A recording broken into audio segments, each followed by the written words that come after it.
have experienced a lot of situations since we were born, and those situations get collected by a subset of our mind that wants to keep us safe and protected, and it's strategizing, it's constantly strategizing to keep us safe, but not necessarily happy.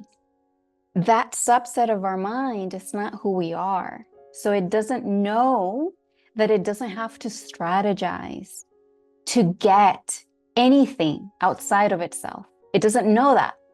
And because it doesn't know that, it goes into strategizing ways to acquire that which it thinks it lacks. A good example of what I'm saying was depicted in the movie Inside Out 2. Both of them are really good. But anxiety, if you watch the movie Inside Out 2, anxiety is not the totality of that little girl. I forget her name. Anxiety is a subset, a part of her mind that got added when she became a teenager. And it's like running the show. But it's not her. It's not her totality. There's so much more to the little girl than anxiety, but anxiety is the one that's trying to provide her with the feeling of friendship and support, and knowing what her teacher wanted, was thinking of her, like wanting, strategizing ways to for the little girl to be safe, but the little girl was never in danger. So that anxiety, let's call that the ego.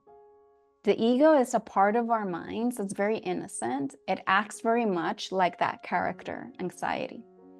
Okay, so the thing is that we're not our ego, but we have identified with it.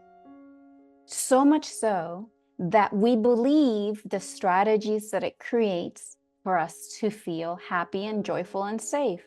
But just like in the movie, that part of the brain doesn't know joy. Joy knows joy. Anxiety doesn't know joy.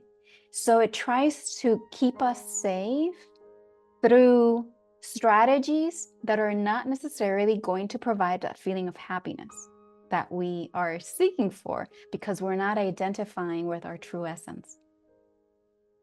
And so what is our true essence? And now we're talking. That is the core of the non-matter. That is the core. What is our true essence? And that is the quest of a lifetime, to disassociate from the thinking part of our minds that feels that it's in charge, anxiety, and start associating and identifying with a greater aspect of our being, which is our true essence, which is only expansive and ever present, and it's only available in the present moment. It's not tied to concepts of the past, fears and beliefs and pains from the past, which we carry in our body through beliefs.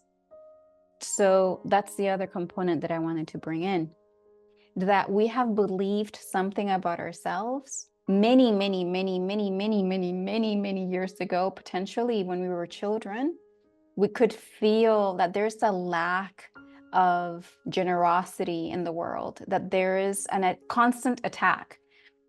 And this is out of no fault of any given person, but it is our responsibility to deal with the situation that we've been given. We've been given a situation because we can handle it.